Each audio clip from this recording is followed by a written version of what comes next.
Kalau boleh simplify, apa sebab sebenarnya basketball dekat lokal Malaysia ni orang Melayu kita tak power?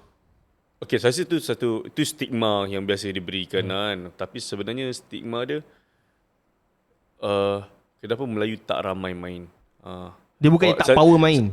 Sebenarnya bukan tak kita apa orang tak faham. Sebenarnya kita ramai yang boleh main. Sebab skills physical tu semua kita ada. Cuma kita selalunya bagi saya kita disekat. Ada cara.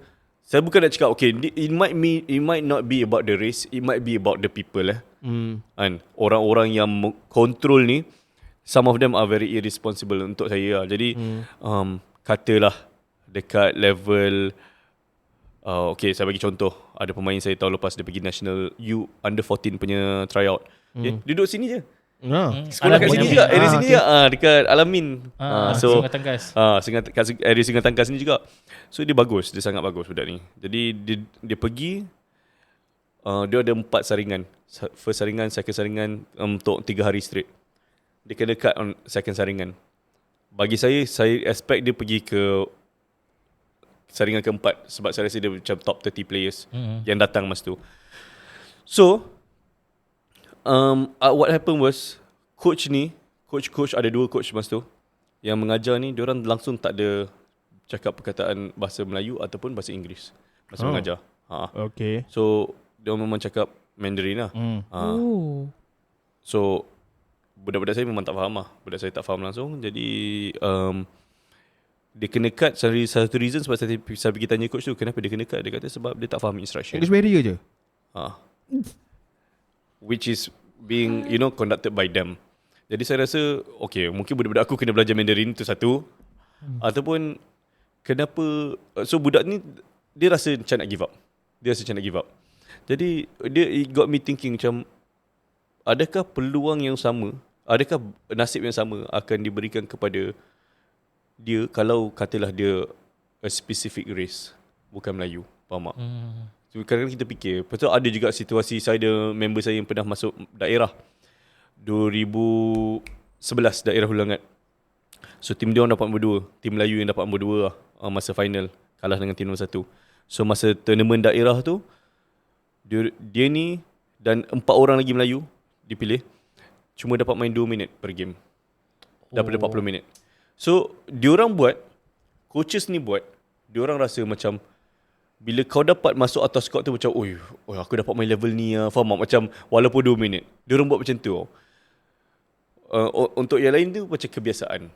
So kita tak boleh kita sebaik mana pun kita nak cuba husnuzon pasal situasi ni, kadang-kadang it just got us thinking macam apa sebenarnya yang tengah berlaku ni, faham tak? Is it the people who is controlling? Kita bukan tak ada bakat tu memang ada. Saya memang cakap benda tu sebab I think I'm one of it. Dulu saya pun pernah naik sampai saya kena panggil pergi national training 2 kali sampai kena panggil. Tapi itu decision saya sendiri untuk tak sambung lah. Cuma kita memang ada the talent lah. Cuma ada some irresponsible people yang sekat sebenarnya. Saya ada tengok video TikTok Nabil. Ada satu video tu yang agak controversial sebab Nabil cakap I'm not trying to be racist but they make me racist. Saya patut rephrase lah ayat saya sebenarnya. Itu saya bukan menyerang ke apa, tapi cuma you talk you mention it in public and then you upload it in the public punya social media. So boleh tak beritahu apa kenapa boleh bercakap ataupun kenapa macam tu? Okay, itu okay lah. Sebab saya dah dalam sini for so long. Saya tahu and saya rasa because tak ada sesiapa yang nak address the elephant in the room. Tak ada sesiapa yang nak ketengahkan isu ni. Sebab tu benda ni berpanjangan. Benda ni melarat Jadi saya rasa saya ni being Nabil Rauf, somebody who is controversial, at the same time almost vulnerable, tetapi tak takut dengan all this, saya rasa I had to say it masa tu.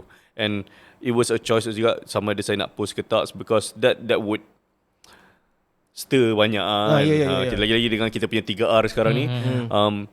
So saya rasa kita tak boleh keep diam lah. Kita kena voice out lah. And saya harap dengan apa yang saya buat tu, saya terkejut tau. Saya post dekat thread, dekat TikTok, dekat Facebook, dekat IG. I got so much support lah. Saya just terkejut ramai. Memang sangat ramai yang dah pernah kena benda ni, and diorang baru nak ke depan nak cerita. And it's not only coming from one race. Even the Chinese people are also facing the same thing. Kalau team diorang bukan team yang di favorite, faham tak? Faham. So ada banyak isu, ada banyak, sekira semua orang macam cakap, maybe kadang-kadang it's not pasal perkauman sangat. Kadang-kadang mungkin the people dan juga the organisers sebenarnya diorang create this segregation ataupun diorang ada Favoritism. ada profit diorang sendiri. Okay. Saya cuba jadi subtle habis ni, tapi macam you know, mungkin ada.